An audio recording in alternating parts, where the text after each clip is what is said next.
Welcome to In a World with Real Media. I'm your host, Brad Burrow. In this podcast, we'll dive into the lives of the most successful people in business.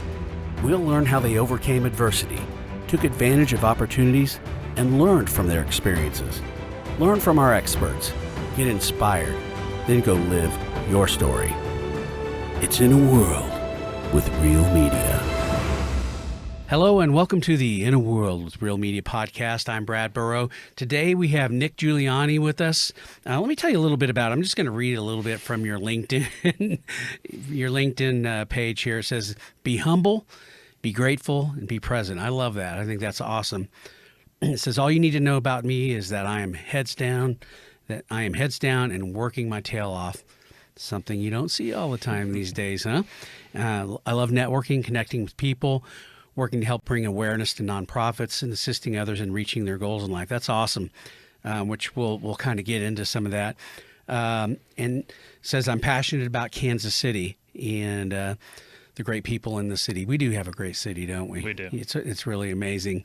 So because of that, you created the Shout Out series. We want to talk about that, where you do a feature on fantastic people, nonprofits, women-owned businesses in Kansas City on LinkedIn, and you have a blog. It's kcshoutoutseries.com. Mm-hmm. All right, so we can go up there if we want to.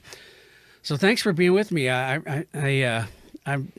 been kind of looking through your LinkedIn profile and stuff, and I've got some pretty cool stuff that I wanted to ask you about. But give me the 411 on Nick. Yeah.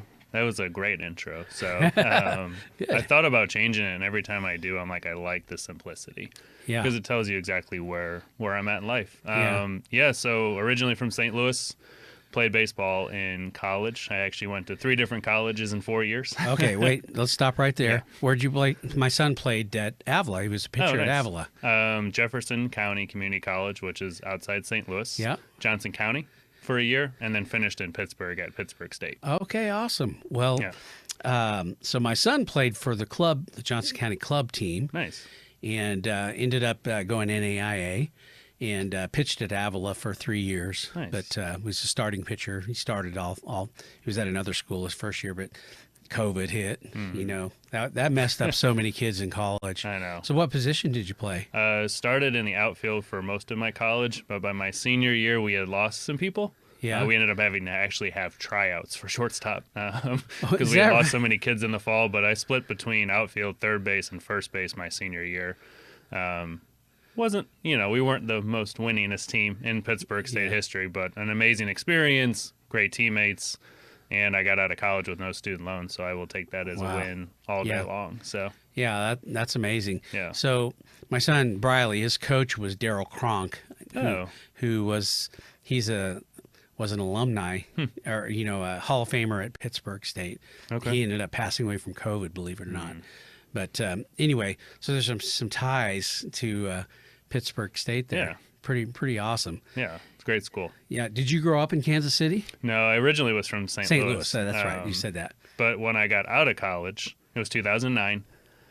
It's, middle of May, and I'm like, I'd only had one real job, which I sold tickets door to door for a marketing company that represented the Cardinals. So I walked door to door in a suit, and I was selling tickets for the Tuesday through Thursday games with promotional stuff. And I didn't know what I wanted to do. I always thought I was going to play baseball. That's my career path. Yeah. Well, when that doesn't happen, you all of a sudden are like, well, what am I going to do now? So thankfully, my brother lived in Kansas City since 2000. I called him and I was like, I need a job. It's 2009, not the best economic situation. And he was like, come up to Kansas City. I'll get some interviews scheduled. So went through a couple interviews. By the time I got home to St. Louis, I got a call from FreightQuote. And they said, do you want the job? And I was like, salary, benefits, commission, yes, sign me up. So I ended up working in freight for about 5 years as a freight broker through both FreightQuote and Ryan Transportation. Yeah. But I really wanted to get more into tech sales and true hunting sales. So I took a leap to a government tech startup and then got back into logistics. So the previous 10 years I spent in sales and sales leadership at a logistics auditing company and then a transportation management software company before now joining Cyphr, which I've been at 3 months as their head of sales. 3 months, huh? So still figuring it out, but it's been a great 12 weeks so far. So one thing I didn't even know about the baseball, Yeah. this is awesome because, Kevin Cypher is one of my best friends. Oh, great, yeah. And, I have 3 boys and they've all played baseball. Briley was the one that went on to college and play, but we did club and all that stuff. But one thing I found, and I think employers are finding this too, is that baseball players specifically are really, really good at sales and at, handling rejection and coming back and not letting them beat them up. Would you agree with that? I would, yeah. I think when you live in the world where Hall of Fame or a great season is failing 70% of the time. Isn't that crazy? That's pretty similar to if you look at the statistics of sales closing, depending on industry, it's about 15 to 30%. Yeah. So you're going to get told no a lot, not only just in the deal cycle, but trying to set introductory meetings or discovery calls, getting someone to a demo. You're selling the entire process. And so, yes, I would say that the amount of failure that baseball, the amount of adversity you have to, slumps you go in, hot streaks, I think it does translate really well to sales. Athletes in general, I think in college, just that discipline of having a full-time job of being an athlete and going to school, I think that translates well to the business world. Not to mention all the work, I don't think a lot of people realize how much work that college athletes put in, even at D2, NAIA level. I mean, it's pretty much year round. It is. And you better be working if you want to have success. Oh, yeah. You can't take a couple months off and come back and expect to be where you were. No. In the JUCO level, there are not any regulations on practices. So like NCAA has rules. You can only practice so many hours, so many days a week.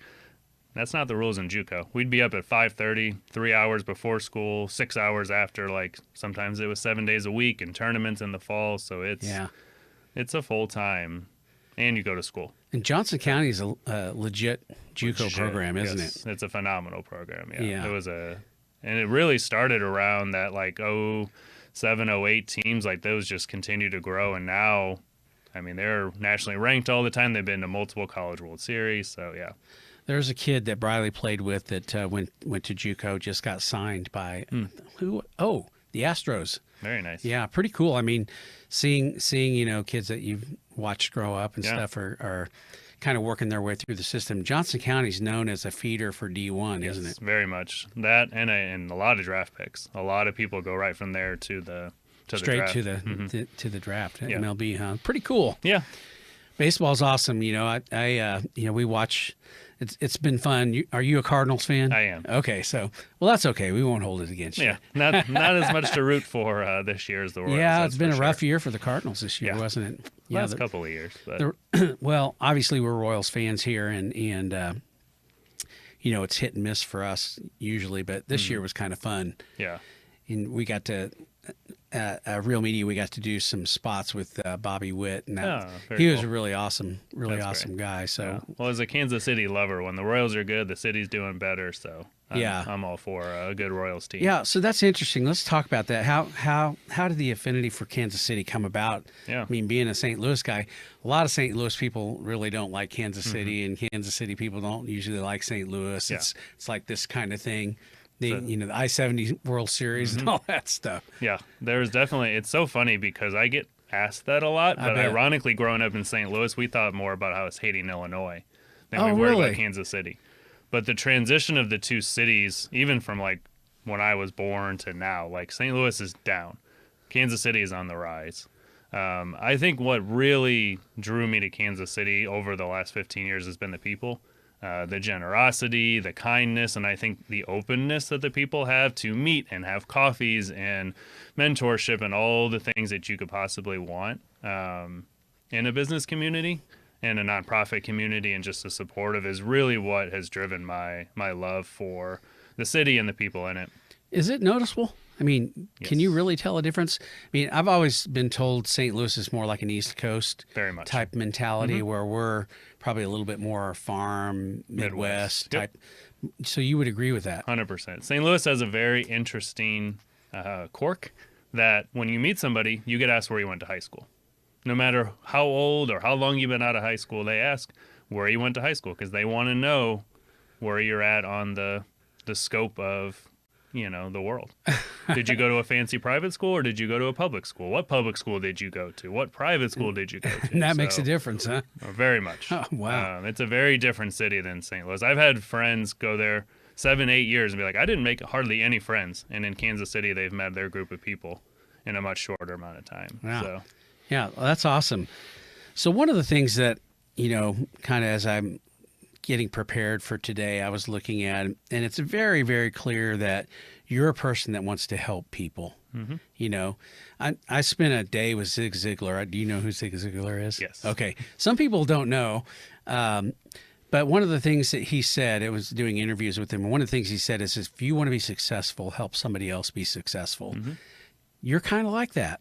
I mean, you want to help people. It's very, very evident. Where did that come from?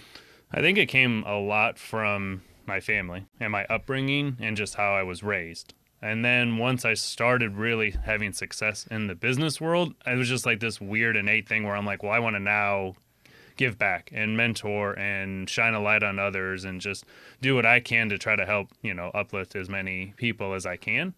But I do think a lot of it started from just the way that I was raised and, having that generosity in my family. Were your parents like that or? Yeah, they're very my mom is just like this caretaker where she is going to go out of her way to do whatever she can. So she kind of instilled that, and then the work ethic stuff came from my dad. I mean, he would work 80 hours if he had to make sure I had the gloves I needed, the bats I needed, the, tournaments that we played, and he was going to do whatever it took for I had the chance to play, baseball. So, between the two of them, there was just this work ethic and giving back, and they always just had that mentality. So they instilled that's the thing, kids growing up, you were watching that happen. Yep. Yeah, and then my siblings are 11, 16, and 17 years older than I am. So my brother's always kind of just been my natural mentor and my best friend, and so seeing his kind of life trek and what he's done has given me a lot of just kind of look ahead for how to handle things the right way. Yeah. So very thankful for all of my family. So were you guys traveling every weekend in baseball season? Every weekend. So from the time I was 12, we played 60 games a year. We started practice in February. We played 60 to 80 games a year. We went to Japan my first year, really? Florida, all over the country. And then by the time I started playing showcase ball, it was either Monday or Tuesday through Sunday. Every week, all summer long. It was intense. Man, it's like I don't think people realize the impact that has on a family. Yeah. Cost-wise. Mm-hmm. I mean, me running a business, trying to do that at the same time. We even bought an RV so we could go watch games. Yeah, I'm sure you experienced that if your son was playing showcase ball, and then in college, at least he was nice and close at Avila. Yeah. He it's interesting. I kind of want to get into the whole mentality of the baseball players a little bit more, but he got a job working at Northwestern Mutual. And they specifically said that they wanted to hire college athletes because they knew, that they'd been through the commitment part of it, the hard work, the adversity, all those things. So isn't it interesting? It's like they're looking specifically. I mean, they'd almost hire you on the spot if you were a college athlete. I think a lot of businesses are looking at that just because of the amount of time you're balancing class and you're balancing life and you're balancing 7 days a week in schedule. So I think it translates really well to the business world. So what are you doing in baseball now? Anything? Are you No. You don't have kids yet probably, or do you? No kids. Yeah. Well, when I got out of school, so my brother-in-law actually coached at Mackensight, so that's how he knew Kevin. Okay. Yeah, awesome. But I coached for 3 and 2 and did private lessons and did a team out of Lawrence for a couple of years. But kind of went to the wayside. I haven't really done a whole lot in baseball in a long time. You got to do that for the love of it. It's like you're not going to, even at Mackensight, you're not going to make a lot of money doing something like that. That's more of a giving back and just love of the game type thing. Yeah. 100%. Even Kevin and I would talk about that. Mackensight's never made a lot of money. Yeah. But, him and Mac did it when they got, they were finished with baseball and said, well, we're going to do this and take our kids through there and all stuff. It's pretty cool. Yeah. And look what they built. Yeah. It's legacy stuff. So. It's still around. Mm-hmm. It's still around. Kevin is looking for a job right now. He was with the Braves for 10 years, not to get on too much of it. All right. So So you were raised that way. I love it that you want to help people. I want to talk about, so let's go to the founder spotlight. Tell me a little bit about that. How that, I mean, you have a lot of, over 100 of them. Over 200 now. 200. Yeah. Amazing. So it's interesting. So you're asking why I was passionate about Kansas City. Mm-hmm. So, when I look back on this kind of trajectory, so I get a new job in 2018. I am just heads down trying to figure this out. I'm employee 23. We got big goals. I'm coming in as a sales. At Freight Quote. This is at Dynamic Logistics. Oh, okay. So this is Okay. in 2018. So Okay. this is my last job previous to where I'm at today. All of a sudden COVID happens, and all of a sudden that separation of your friends and family, and you're kind of gone. And I had to almost like look at myself in the mirror and say, like, I say I love this city, I want to give back, but am I really doing what I say I feel? And I honestly had to say I wasn't. I was helping with nonprofits, but I wasn't doing enough. And so coming out of COVID, I had got to know some friends who were really like active on LinkedIn, and I was like, well, I want to start writing on LinkedIn, but logistics and sales are not like super passionate projects or topics that I wanted to spend time writing about. So I just finished Tools of Titans, which was a gift from a friend of mine, Michael Keenan. It literally changed my life. Tell me what that is. Tim Ferriss's book. So he wrote this it's like 600 pages, but it's all of his interviews with billionaires and health people. So it's broken up between health, spiritual, and financial. So a lot of entrepreneurs, investors, like Arnold Schwarzenegger's in it for the health side. And it's his podcast interviews. And I was like, well, he wrote a whole book just transcribing his podcast and took the biggest nuggets of how to help other people with habits, tactics, things that these people seem to have in common. Yeah. And then in between the chapters, he would write about stuff too. And I was like, well, I can talk about cool stuff that's happening in Kansas City. And so on November 21st, 2011, I put out my first post, and I used the phrase, I'm going to change how I approach LinkedIn for the next couple of weeks. Well, now we're coming up on 13 years. 3 right? years. Oh, 21st. Yeah. Or 2021. Yeah, okay. So it's going to be the 3-year anniversary in a couple of weeks. Yeah. Mitch Case was my first founder, shout out.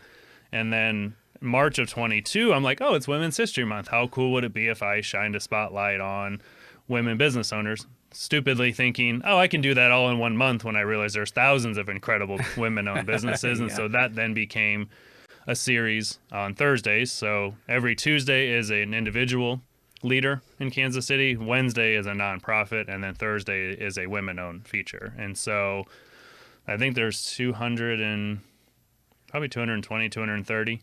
And then when I realized, and through listening to a Tim Ferriss podcast, James Clear, the author of Atomic Habits, made a very good point and said, I have my website and I have my email list because I own those. I don't own what I post on Instagram and Facebook. And I was like, oh, I post on LinkedIn. That's a third party. I need a place to house. So I created the KC Shoutout Series website. What's that? 23. So that's where, if you can search by, if it's women-owned nonprofit people, you can kind of very, very 101 website, but it houses all the posts and became that centralized place to ultimately try and spread positivity out into the kind of Kansas City ecosystem. Yeah, amazing. That's a hard 3 times a week. 3 times a week. That's not easy to keep up with. No, it's sometimes it's more work, but like I joke, my wife knows, like Sunday morning's my writing time. So that's what I'm doing Sunday mornings is writing those posts. And so you kind of, do you plan out your calendar, like who you're going to be kind of highlighting and contact people? And more now. I didn't used to. I kind of just used to wing it, and that didn't work. So I try to plan out 12 weeks at a time now. I see. Very cool. So that thing's going, you're going to just keep going and keep going. Yes. So I took a break. We went on a trip in September, and I was like, I'm going to give it a couple of weeks. Now having this new job, I'm like, I'm going to let it sit for a couple of months, but I do have plans to bring it back in January, and at least I kind of take it 1 year at a time. So I want to do it again in 2025, and then we'll kind of see where it goes from there. So we've been around since '97, and for the first, I'm trying to think, the first 15 years of Women Mean Business, we did the video. Oh, nice. So I would do an interview with the 25 women, every year. It would be. Do you know Joyce Hayhow? Do you know that name? I don't. She used to be She was the predecessor to Stacy Prosser. Oh, okay. So Joyce called me one day and said, "Hey, would you help me with this?" I'm like, "Yeah." So we ended up doing it, but it was amazing just seeing, the top 25 women every year, Yeah. and kind of opens your eyes to really, that side of business, what's happening in Kansas City, and we're just Kansas City. That's not even other places. Exactly. Yeah. Yeah. So it's pretty cool. I think every city that has a journal has something. Yeah. In that impact. So that's a very vibrant community that you're highlighting. Is it on Wednesdays? Is that Thursdays? Thursdays. Yep. Okay. Yeah. Wednesdays is the nonprofits. So yeah, that's really cool. All right, so let's switch gears. One of the things I did have written down here is I looked 6,527 followers on LinkedIn. Yeah. I can't tell how many people are actually on the other metrics, but man, that's incredible. Yeah. That's worth something. Yeah, that was unintentionally, I think, just part of creating the series, and just people kind of, whether it was a single person, like, oh, I know that person, what's this person doing? And then they kind of follow along. But it's very interesting to run into people that are like, I love reading your shout outs. And I'm like, yeah, you don't know them. I don't know them. And I'm You're like a celebrity, man. Yeah, I don't know about that. But it is fun to like hear stories about like, oh, this, I had a story where somebody was supposed to give a referral to a business owner. And they literally took my post and said, I can't tell any better why you should use this person as your marketing agency. And they sent my post to that business owner and says, you should work with them. Or like my post has brought new clients or donations or awareness that, you just didn't get. I don't always do the best job of doing a follow-up on some of that impact, but it's fun to hear some of those stories on some of the impact it drove for the features. Do you have any interest in monetizing that at all? I mean, have you ever thought about that? It's probably... No. I don't get that from you, but I mean, No. honestly, that kind of connectivity is in the Yeah. business world. That's a big deal. Yeah. And I've actually had other people be like, well, how much is this thing? And I'm like, nothing. Like, I just do this as a nice side. They would pay you to be creative. Yeah. Like one nonprofit was like, oh, what's the cost of this? Cause you get email all the time, like, oh, we want to feature you. And you're like, well, what's it cost? I'm like, oh no, this is just something I enjoy doing. It's a creative outlet. I like the writing piece and like the networking that has come out of it, like the spider web of people I've got to meet and other nonprofits that I get to feature and the boards I sit on and everything else that it's kind of led to is worth more than I think ever being able to monetize. And I'd rather just keep it the way it is now. Yeah, that's great. That's great. So Top Gun, tell me about Top Gun. Top Gun. So me is a nosy, curious person. So this is in 2018 again, maybe 3 months into my tenure. Our chief growth officer, he was a consultant, was sitting outside with Scott Havens and another mutual friend, Scott Lippert, just sitting out on the patio. I poked my head out and I was like, hey, how are you? And introduced myself and sat down and started talking to Scott Havens. And he was like, oh, you should come out. You should interview for Top Gun. And I'm like, what is Top? I'm like, I have no idea what that is. What are you talking about? And so October of 2018, I walk into a room at what was now Hub, but it was Truss at the time. Right. 14 people are sitting around a table for an interview to get into this networking group for millennials. I was never as nervous in any other setting as sitting here in front of, these, very, very involved, very, successful people. So they let me in. I've been in the group for over 6 years. And last March, Scott comes to me and says, what would you think about taking over? And I was kind of taken aback and very humbled by the fact that he would want to hand off something that he's built for over 10 years, allow me to take kind of the day-to-day reins of it. So ultimately, Top Gun was started as a way for millennials. So it's plus or minus 7 years, and 1986 is the age of the group. Okay. So if you fall in that range, and really it was to try to grow, do business together, help support each other as we go through life, because we're all going through very similar stages, being in that same age range. So I love it. We do 10 events a year. We take off July and we take off December for obvious reasons. Everyone needs their vacation in the summer and winter. So we do a combination of morning, afternoon, or after work activities. Sometimes it's a speaker. So like we went to Dimensional Innovations and their president, Tom Collins, spoke to the group. It was amazing.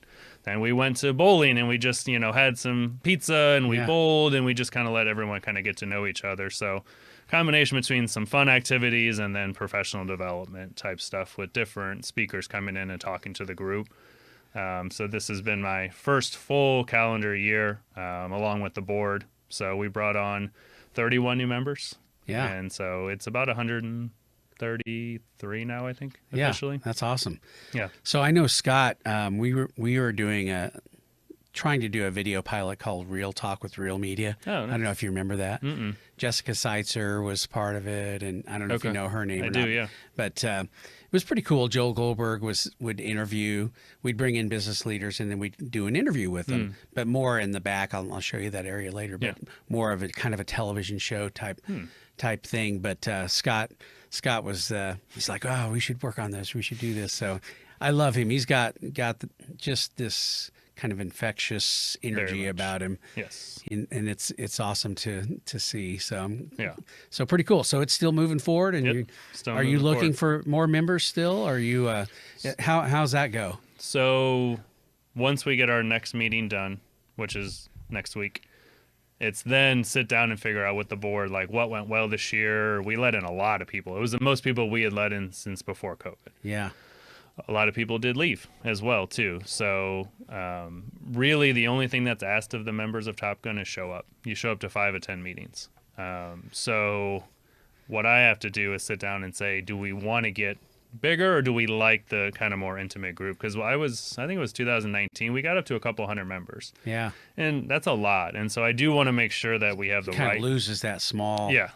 And it's harder. It's like if you only run into someone once a year, it's hard to develop real relationships. Yeah. And so that's something that I have to sit down and think of is like, what went really well this year? What were the events that were most attended? What was the value? So talking to some of the new members, older members, getting that feedback, and then starting to figure out like mid to late November, what is 2025 going to look like? I don't believe that we need to personally do another 40 or 50 big interview type thing. I think we can just pick and choose as we go along the year people that are a good fit. Do people move out? I mean, is there a course to kind of being a part of Top Gun, or is it once you're in, you're always Once you're in as long as you're actively kind of showing up. So there's no aging out because we're all in that same kind of millennial age group. So the goal for Scott is for this thing to go on as long as humanly possible. No, that's awesome. Yeah. If I was a little bit younger, I might apply.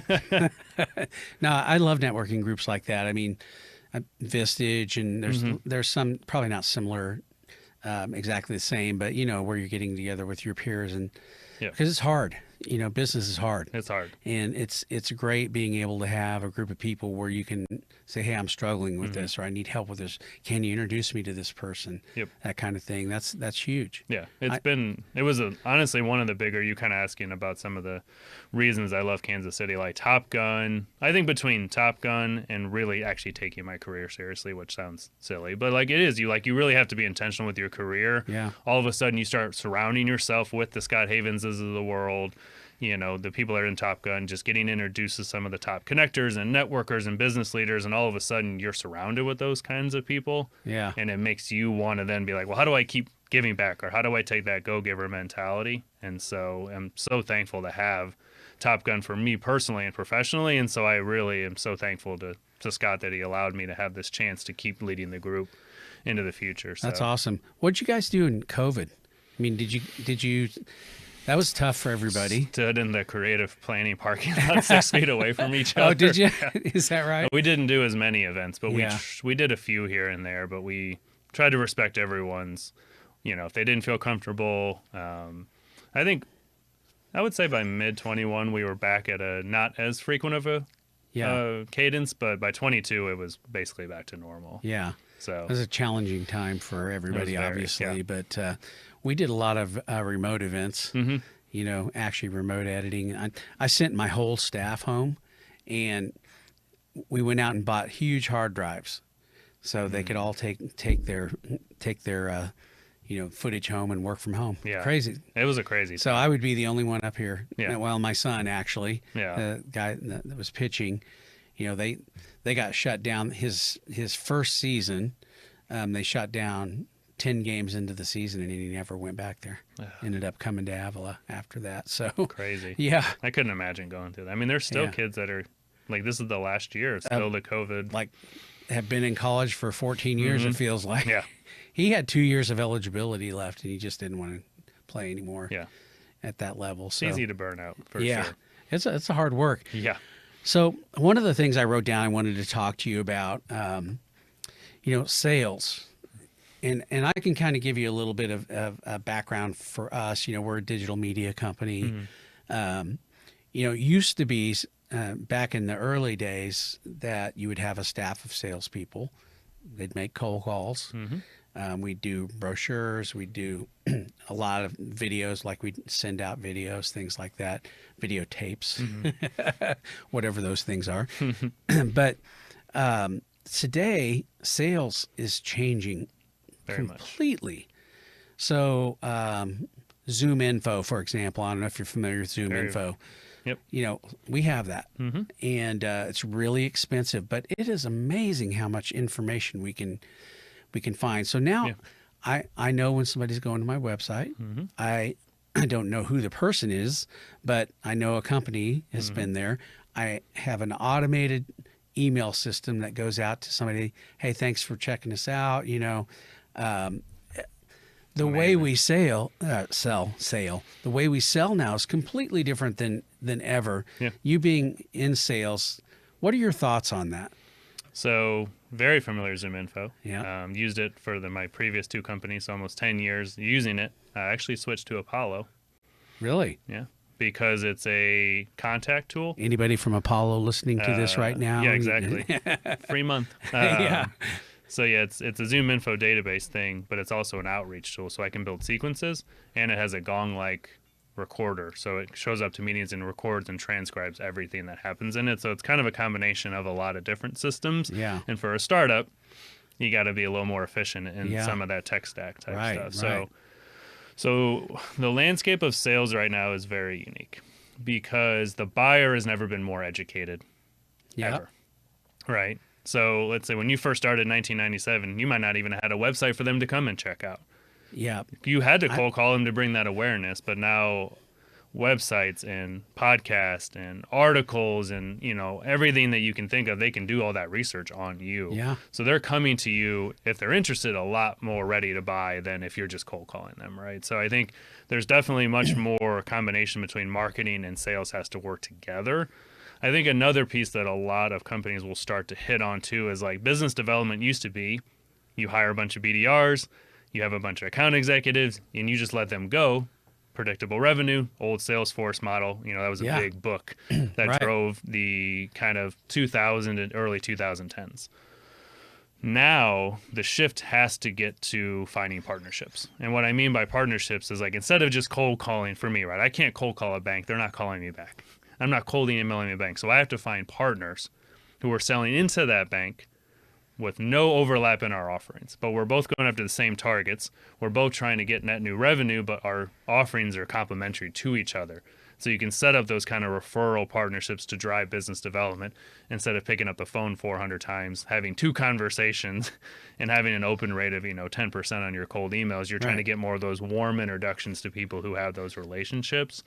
And I think that is going to be the biggest shift, especially in tech sales going forward, is that there's going to be much more partnership driving business development and less of that just pure cold calling, cold email. And even the LinkedIn, just the cold messages, it's not working anymore. No. The success rate and the conversion rate. Well, yeah, it didn't. And there's I no way to that combat any of it because you can't market as junk. It's very different on LinkedIn. Right. So that low conversion rate is causing a lot of people to think differently on how do we drive net new top funnel revenue. And then once we get them in there, you have to take a consultative approach. You have to listen and listen and listen and listen and really understand what are the needs and challenges and pains of this person.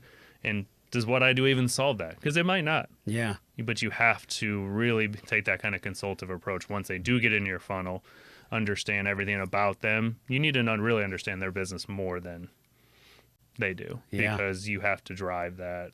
Can I actually help you and solve your pains and challenges? So one of the things that I'm looking at a lot more, keywords, pay-per-click, even things like Google My Business. If you're not paying attention to some of the new things that are happening out there, and that's not really new, but when people are finding you on search or they're a map or whatever it is, you have to, you can't not pay attention to any of those things. Right. And I think that most small business owners don't know anything about, I don't say don't know anything, but they're just not, like me. I know how to make videos. I know how to make content, but I've had to learn pay-per-click. I've had to learn SEO. Yep. I built our website myself, but now I've got somebody going through it and fixing all the stuff that I didn't know how to do. Yeah. That kind of thing. And I just think that in sales, you have to be more than just a cold calling salesperson in the B2B world. Very much. Because that's not going to work anymore. No. And do you think employers are really understanding that? So I think it can work because there are systems out there that are allowing more conversations, but it has to be a part of your approach. So cold emailing, cold calling, cold LinkedIn, partnerships, marketing, it all has to work together. Yeah. And so I don't think that it's not going to work. It just has to be strategic. And like you talked about, really understanding, I think, your ideal client too. Right. Understanding what they're looking for, why, I'm calling you because I literally work with 7 companies identical to you. Yeah, right. These were some of the things they were struggling with. If you are there is still a world where cold calling works as long as you're being strategic, you're researching, you're understanding, you're calling people that do fit what you offer. But the spray and pray, just dump everyone in that you hope could be a client and just calling through and emailing them is not going to work. It's that kind of strategic outreach coupled with partnerships, marketing, all the different things that you kind of talked about. Yeah, I find a lot of people, not to get into our side of it too much, but I think a lot of people on the content side are kind of the spray and pray type of approach. And what I like to do is talk about strategy. It's Very like, much. okay, you have a specific target that you're going after with specific messaging. We know that based on who that target audience is, how we need to say that message in a way they're going to respond to it. And I don't think a lot of people in our industry really even pay that much attention to those details. But the strategy is a big, big part of it. Huge. So are you guys, do you spend time on SEO and stuff like that and pay-per-click and all that stuff in your new business? I know it's more of a startup. I do not, yes. Our CEO does. Yeah. So that's her whole background is data and marketing. So Okay. she kind of focuses more on that and some of the partnership stuff. I'm more focused on the direct sales and net new partnerships and things like Now, that. are partners open to that message? When you go to them and say, hey, we'd like to partner with you to reach this bank, or So that would seem like kind of a hard sell to me. it's sometimes a little bit more of a foreign concept. Okay. Like I was on a call with somebody the other day and they were like, you keep using this term like referral partner. Like, what does that mean? And it's becoming more common, but a lot of people think about partnerships like Pepsi and, the Fiesta Bowl partnering up. And it's like, oh, Pepsi is the official sponsor of whatever. And that is part of partnerships. In the tech space, there are so many clients within like a defined ideal client profile. So if I have 1,200 people I'm going after, again, I'm not going to be able to pick up the phone and call them. So it's what are the other people that are going after those same people? And it's a reciprocal thing because I want to also refer my clients to them because this is an offering that's going to help them in another area. Yeah. So it builds more trust in me that I'm trying to help solve other challenges that I can't do. Now I'm making that introduction to somebody else who can help solve that challenge. You're helping that client, continue to grow and evolve. So I think it's from a cold perspective. Sometimes people are like, well, what are you talking? I don't understand. And then once you get into it, it's a lot more appealing because it also helps with their business development and their sales because they're getting warm introductions, warm leads. And that's really, it has to be reciprocal though. It has to be that. It can't be a one-sided like lead generation. Like just send me all your clients. Like that doesn't work. It needs to be a reciprocal back and forth kind of helping each other. Yep. Yeah, that makes sense. Yeah. Do you have a program that you present in a situation like that? From a salesperson standpoint, it's like one of the things about our business has been tough. It's like it's not easy to go into a meeting and sell the upside of creating content. Yeah. Everybody knows they need it, but getting somebody excited about how we're going to do it is a certain level of skill. And a lot of salespeople that I've had in the past have wanted me to just give them, here's what you say, here's what you do, and you're going to get deals. And it's not really like that for us. It's not. No, I don't think that sales in general is going to. Like, there are still some industries where you can just follow a script and Yeah. it's going to be successful. Yeah. But I think there's a misconception that like extroverts, and if you're familiar with DISC profile, Yes. the high eyes, those are our best salespeople. Yeah. Ironically, there's actually statistics out there that talk about introverts because they're better listeners. And so I think that shift to the consultative sales approach, it's all about listening, asking questions, and truly understanding the need of that. And so I think in the partnership world, we don't have something like official.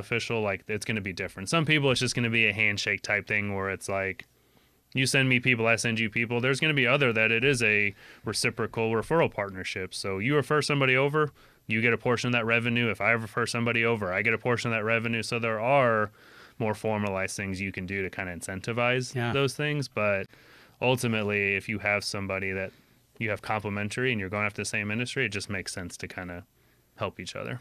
You do anything every day to kind of stay on top of what's happening, like in sales? I mean, are you reading? What type of stuff are you reading? Where are you finding information? LinkedIn's typically, like, I have specific thought leaders that I like to follow. The tough part about anything, books, podcasts, LinkedIn, it's like you have to take in the theory of what they are saying and then translate it to your own. Right. It's not just blanket advice where I can just take what, go do this and you're going to be successful. It's like, and that's the tough part. LinkedIn, the thought leadership offers a lot of really good foundational stuff. And then you have to take that and figure out, okay, how do I now translate this to what I'm doing? A lot of where I find is I just have a lot of friends in sales and I'm like, what do you think about this? Or what if we try that? Or is this working for you? And so, and a lot of that comes from just having that team that I've been around for so long too. What do you think about LinkedIn, from a sales standpoint? I mean, it's, to me, I've told people this in the past, what an incredible tool. Yeah. I remember when LinkedIn first came out, I was like, whatever. It's a job I'll search do it. tool. Yeah. But now, I mean, kind of like Zoom Info. I mean, Zoom Info's a lot, Apollo, whatever, you can dive a lot deeper into, organizations and people and stuff, but still LinkedIn is pretty amazing. I mean, you can do a search on LinkedIn and find every marketing director in Kansas City, for example. Yeah. What an incredible tool. Incredible tool. I'm hoping it doesn't shift to every other social media site.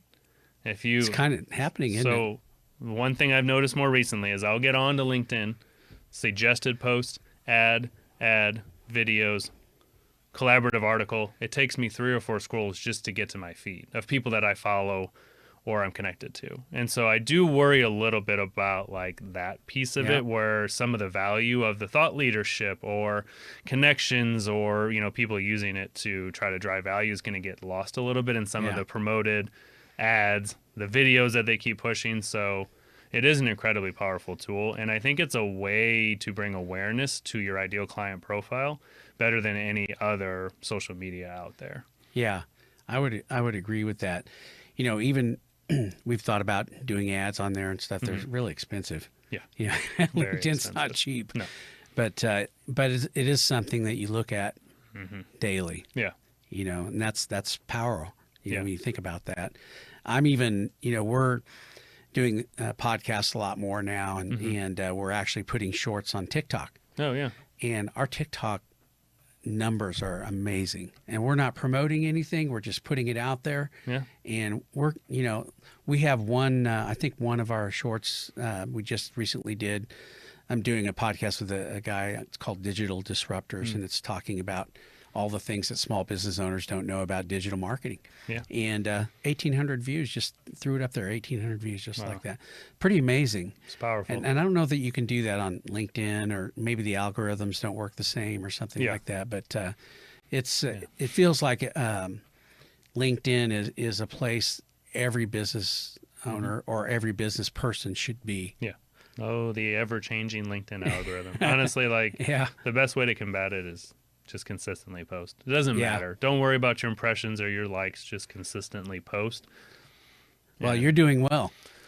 What's funny though is like now that I stopped with the shout out series for a little bit, like I don't have like as many posts because truly like I don't find a lot of joy in some of that thought leadership. Like I don't mind writing some stuff, but I really, when it comes to like content creation, I do want it to be about others or promoting different events or nonprofits or whatever. Like I find a lot more enjoy kind of zigging where everyone else kind of zags when it comes Yeah. to like just content creation. So I actually, now that I've taken this break, I'm like, I'm ready to get back to the series and kind of showing the greatness of Kansas City instead of just some of the stuff I've been talking about in the last couple of weeks. You know, it'd be really cool to understand is like taking a couple weeks off. How has that affected your ability to show up in feeds and things like that? I think it does.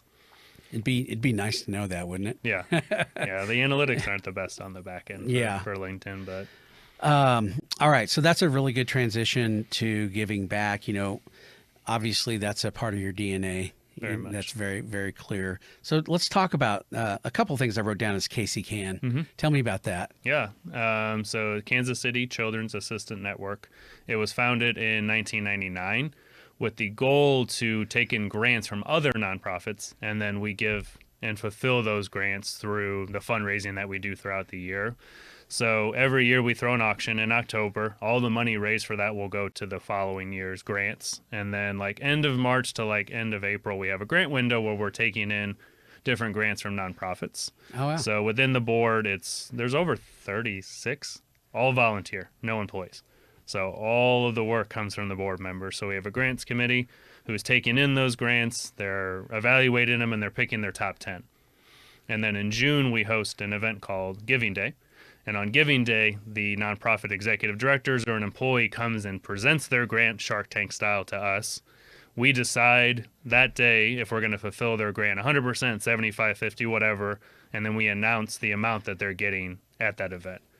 And there is no more pure joy in the world than watching the look on someone's face when you're like, we're going to give you $20,000 just to see that. So I've been on the board. I started in 22, so this is finishing up my third year. And like the Giving Day is one of my favorite days of the year. I actually head the committee for Giving Day, so I do all the planning to get it because it's my favorite. Like being able to see those reactions to the grants and the impact that it then has going forward. It's pretty incredible. And we just had a record year in our auction raising.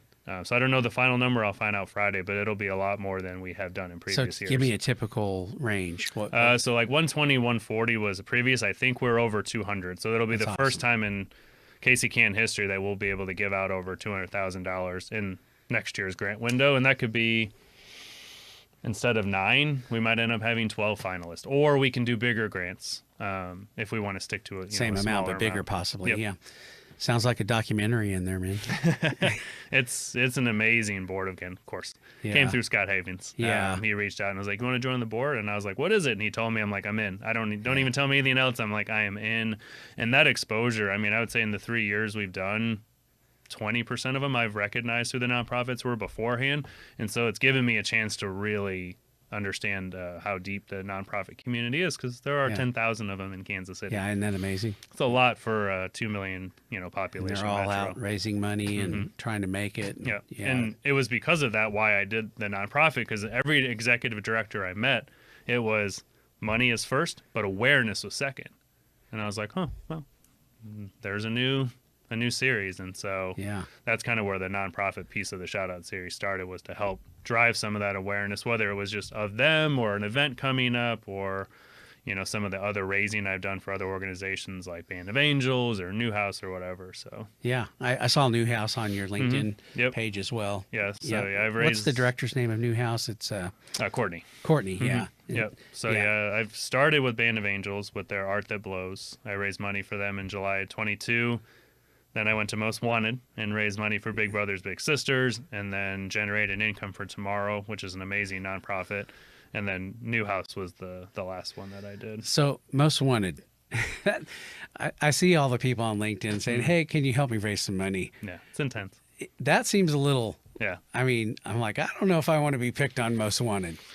It is definitely an intense couple of months, but the impact and why I ended up joining my other board, which is part of Big Brothers Big Sisters, the Thrift Operations Board, is like the impact that money directly has back into the big program and just Yeah. like what they do, it's amazing. So it is a big lift. It can be a little bit stressful as you're putting together your live package and trying to get silent auction, but the team at Big Brothers Big Sisters is so supportive. They let you tap into like previous honorees to help, and it's To raise money. yeah. So it's Do they such give you a huge goal? support I mean, you system. have a number you're trying to do. hit? Mm-hmm. Yeah. Yeah, they give you the goal, and then you do everything you can in your power. So you get credit for tables, your live auction that happens that evening, any silent auctions that you do, and then donations that just come in through the whatever it is, 3 Yeah. months.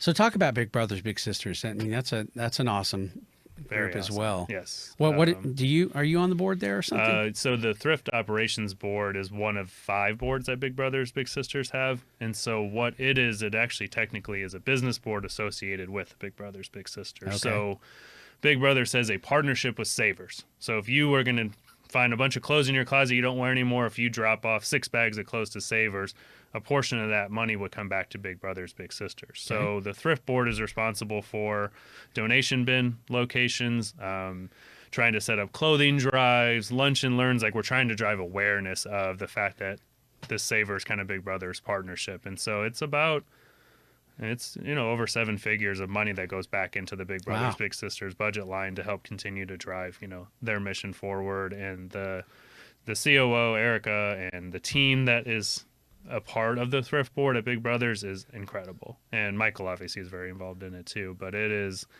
been my first year, and I've been thrilled to be a part of it and keep driving the mission forward for Big Brothers. And the need, I mean, talking about kind of high level stuff here, Mm-hmm. but if you get down to the kind of, feet on the ground kind of need that they're Yeah. meeting, Very that much. to me is, Yeah, and there's always bigs needed. So if anybody Yeah. out there listening has always thought about wanting to be a big, you can reach out to me, and I'm happy to make those introductions, because they are always looking for good bigs to partner, because the wait list for littles is just always going to be longer than the amount of bigs. is that it big? Mhm. I mean, It's probably over 100, I would say. At is this that point. right? So yeah, it's Tell me what a big does. Give us a quick explanation. So the big is assigned a little. It's a very rigorous selection process, interview process before you get paired. And then really it's just about spending time with that little. The bigs that I've known, sometimes they take them to the movies, or they go to a Royals game, or they're like, what is something you've never done? Oh, I've never got to go to Worlds of Fun. Let's go to Worlds of Fun. So usually it's, 3 to 4 times a month. You spend time with them doing whatever they want to do, or they might have like a list of like, these are the 20 things I want to do. Yeah. And then, but I mean, there's relationships that are 9, 10, 15, 20, 25 years long. Yeah. You really do become a part of that Littles family, and you kind of watch them grow through, adolescence to teenage to high school to college. So it's, the stories, I mean, it's just like, it's impossible bet to they're let not start amazing. crying, because Yeah. you just hear the impact that the little has had, and the big really too. It's not just the little that gets that impact. The big gets a lot out of it too. Maybe more than the little. It might be, yeah. All right. Well, we're getting pretty close to wrapping up here. The one thing I wanted to ask you, we didn't talk about Cypher too. Let's do that. Okay. And then I have a kind of a final thing I want to get some Perfect. advice from you. But tell me about Cypher. Yeah, Cypher. So yeah, joined 3 months ago as their head of sales. Cypher has a big mission to try and help capital deployment for additional like small businesses and entrepreneurs that are looking to get loans from different type of organizations. So if I needed capital, I could reach out to you guys. So we are going after the financial institutions themselves. So Okay. those would be our clients. They would use our loan origination on onboarding software to allow the borrower to do all the work that they need to do on the front end to apply for that loan. And then on the back end, we're giving them all the information they could possibly want to make that decision if they should approve or deny. But we're also providing tools to that institution and the borrower to say if they're loan ready. If they're not loan ready, well, what are the areas in which they could improve, or how are they scored, and what could they do to keep getting better? And so ultimately, we're trying to give the institutions this centralized tool to make those decisions quicker, get more capital deployed. And we do focus on like mission-driven organizations. So like a CDFI, which is a community development financial institution, a lot of the times they're nonprofits. They're serving underrepresented communities. Yeah. And so we want to be able to help them deploy more capital out. But ultimately, we want to make sure the institution's also protected as they're giving out loans and deploying those funds. So where did the idea for an organization like that come from? So one of our co-founders, Janae Gamage, she Yes. had sold her previous business and was working for the SBDC as a consultant, and then started working with the chamber on their access to capital. And they were trying to find a software that could handle the onboarding and origination piece so that they could deploy this capital. There's a hole right here that we can fill. Exactly. Yeah. And so after about a year, her and her co-founder, who she came from Citigroup and literally built the risk model for Citigroup. No kidding. They Wow. came together and they started trying to figure out like where are the biggest hangups in this origination onboarding process? What is stopping money from going out? And that's where they built Cyphr. And so the offering that we have now is our initial offering, and then they're building even more stuff on the back end to continue to try to drive that kind of financial tech ecosystem that they're looking for. So that's where the partnership idea comes from. Is like you talk to somebody who's already working with the bank. Hey, I know these guys Yep, that have this exactly. incredible tool. Yep. So that's probably fairly easy to sell. Yeah, it's Well, warmer nothing's introductions easy, but- definitely help. Yeah. But there's all kinds of different partners. Like we have partnerships with really big banks who support CDFIs. We have partnerships with other tech companies that are selling to CDFIs, CDFI consultants. So like there's a long list of different types of partners that we can find to kind of help us really go to market and get our demos and everything in front of these institutions, because we're fairly new, a couple of years old. So. Yeah. Awesome. All right. The last thing, wanted to ask you, so there are a lot of people that are coming into the market right now, job wise, don't understand the impact of social media, networking. You're very, very good at that. Yeah. What advice would you give to somebody maybe coming into the market, maybe just graduated from college and is, a year into their career? What would you tell them? Find a mentor. And I would also, just like work or a sales plan, networking can get really overwhelming and it can get really time consuming if you don't have an actual goal in mind. And so if I say I want to have 3 coffees a week with somebody new every week for a year, I would task them with saying, what am I trying to get? Am I trying to build my network bigger, or am I trying to get more high quality people? Am I doing this for work? Am I doing this for personal relationships? Am I doing it for professional development? So really understanding like what am I ultimately trying to get out of the networking I'm doing, and then kind of build a plan backwards. And then kind of set those goals. Like I want to have coffee with 2 new people a week, but I want them to be in my industry. Yes. One with a person that I'm trying to get to where they are, and another person that could be my client or whatever it might be. If you just start setting coffees and meeting people, you're going to look back in a year and be like, well, I met a lot of people, but I've never met them a second time. I don't know if I've ever talked to them again. And I kind of feel like I'm just lost here. But if you can kind of take a step back and figure out like, what am I ultimately trying to accomplish, and then kind of work back on how to easily, get to that point. What would be a typical goal that you think would be a good goal for somebody coming out of college? Tough question now. So I think to split it into 2 buckets, kind of like I just said a second ago, like find somebody who like, if I had a career path that I'm trying to get on, who is that person? And I want to meet that person and hopefully be able to find them to be my mentor, someone like, if I really want to be involved, how did you get here? And then the other would be within the industry that you're working in. So whether that be other professionals that are doing it, potential clients, potential partners, and really, you do want to tie it back to business. Not every networking has to be business related, Right. but always leading with what can you give? What can I give first? Always look to give before asking for something. That's Zig Ziglar 101 right there. Yeah. That's awesome. Well, I really, Nick, I thank you for coming on. One last thing. Okay.